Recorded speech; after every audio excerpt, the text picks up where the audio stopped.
en la conversación surgió que no es lo mismo tanatología que cuidados paliativos. Sí, ajá, estaba viendo que era como diferencia, pero en realidad pues es parte de, ¿no? Entonces, más bien lo importante es acercarnos con la gente a que tengan los objetivos que ellos necesitan en su consulta. Esa era la intención, así como la vez anterior que hablábamos de la autoestima, que no es como que no los vamos a ver, es parte de lo que vemos, pero al poner los objetivos claros en la consulta, podemos darle una dirección al tratamiento que van a tener. No sé si recuerdan, voy a poner examen. No Sí, sé, sí, ay, a ver. de las primeras veces que hablamos qué son los cuidados paliativos y qué es lo que hacemos nosotros.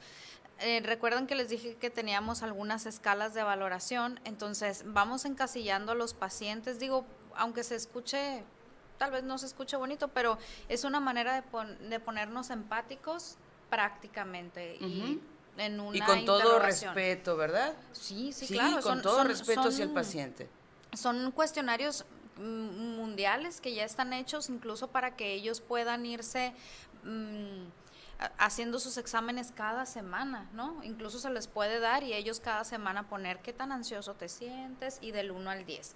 Y ya para ellos a lo mejor ya no es tan como se vuelve algo más práctico y no se sienten tan expuestos. Entonces, por algo se hacen este tipo de cuestionarios. Entonces, la tanatología, básicamente como definición, es la ciencia que estudia la muerte, ¿no? Derivado de thanatos, que significa muerte en griego, y bueno, y la tanatología se basa en el principio de autonomía. Esta definición de tanatología, que es el estudio de la muerte, trata al ser humano como una persona biopsicosocial espiritual para poder tratarla de manera integral y ofrecerle ese servicio en el momento que estén pasando por una situación de pérdida terrible como el proceso de muerte. Entonces, dentro de la valoración que tenemos con nosotros, a veces, por ejemplo, al final de la consulta me preguntan, ¿y conoce usted algún tanatólogo? Claro, hay tanatólogos específicamente del tipo emocionales, pero por eso al principio de la interrogatorio de la consulta con nosotros, a veces les preguntamos cuál es su intención de la consulta. Es decir, a veces quieren tratar un síntoma como el dolor o a lo mejor tienen dudas sobre cómo le van a hacer para los siguientes fechas y en otro tenor podrían presentar este tipo de situaciones. ¿Sabe qué? Siento que no avanzamos porque todavía no hay una aceptación y hay fases en el duelo, que es lo que ve la tanatología, y es normal que uno como médico paliativista o médico dedicado específicamente al dolor pueda situarse y decir, ok, estamos en alguna fase de duelo, posiblemente de negación, donde el paciente todavía no entra en bueno, está en esa fase y la tiene que trabajar. Entonces, ya en el momento de hablar del trabajo de esas fases, sí necesitamos ayuda profesional, ¿sí? Y estas personas que hacen el trabajo de profesional, emocional y espiritual para estos pacientes tienen una formación específica. Esta formación es donde permite abrirse, que en la medicina estamos a veces muy cerrados ante ese contexto de hablar de la espiritualidad. Estamos muy Tiene cerrados. mucha razón. Tiene mucha razón. Finalmente somos cuerpo y espíritu, somos emociones. Sí, para darle sentido a nuestra vida, hablando de la vida nada más, sin el mundo de la enfermedad o no, siempre necesitamos ese soporte emocional, pero yo me enteré hasta que me puse a estudiar esto, ¿no? Sí.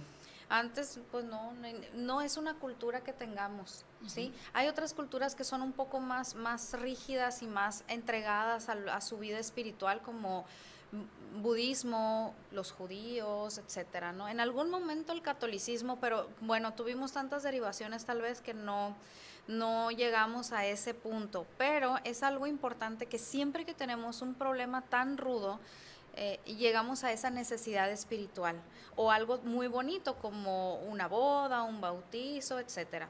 También la tanatología trata de ayudar a las personas o a los pacientes que han tenido pérdidas importantes, por ejemplo, una separación importante de quien sea, un amigo, un hermano, una pareja, un divorcio, una pérdida de una extremidad, un trabajo que pues diste todo ahí, duraste 40 y tantos años, 30 años, no sé, y de repente ya no lo tienes que hacer y tú te frenas y tu vida cambia. Y también para las personas que han tenido cirugías mayores, porque eso cambia su contexto y también cambia la proyección que esa persona tenía sobre su futuro. Y hablando de la vez anterior, de cómo te ves en el espejo, esos pacientes tienen unos cambios tan rudos que tienen que llevar una terapia tanatológica porque perdieron algo. Claro. Y primero hay que aceptar esa situación de pérdida para poder tener una ganancia. Ya. Y eso es importante, ¿no? Y esto es muy amplio porque, es decir, la tanatología no es nada más para quien ya está a punto de morir o quien ha perdido a un ser querido o ha tenido una pérdida, una ruptura y demás. Sí, ahora que estaba usted hablando me puse a pensar en una persona, por ejemplo, que perdió un brazo, o una mujer la mama de una mujer, o las mamas, sí.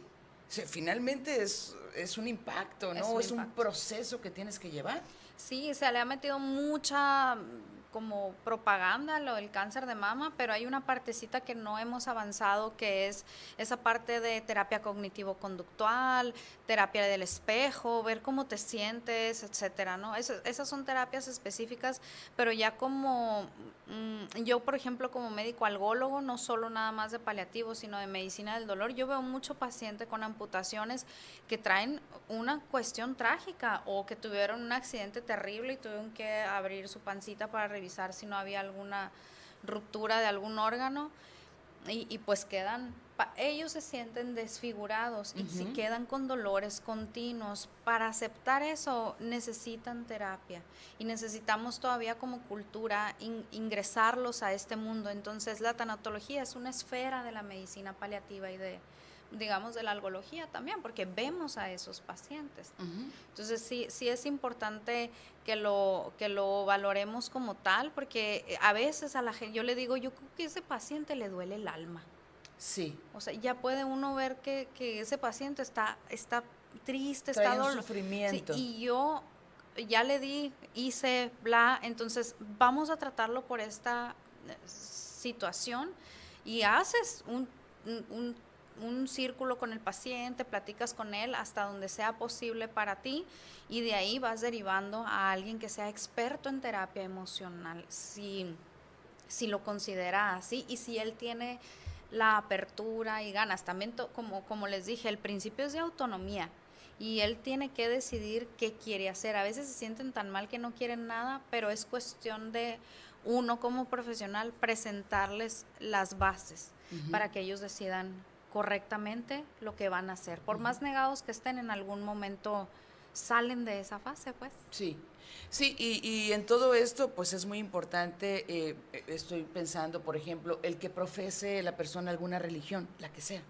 La que sea. La fe que pueda claro. tener, la espiritualidad que Incluso pueda Incluso hablan de fomentarse. personas que son ateas o que no creen en ningún tipo de religión, también tienen manera de trabajar su espiritualidad. Sí, claro. Claro.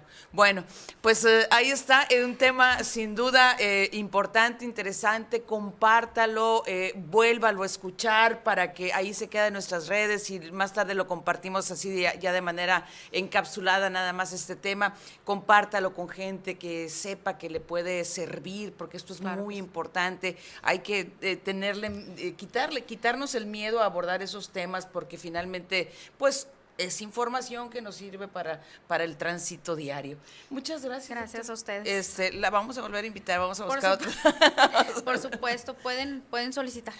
Pídala cantando. Muchas gracias. Vamos a la pausa, volvemos.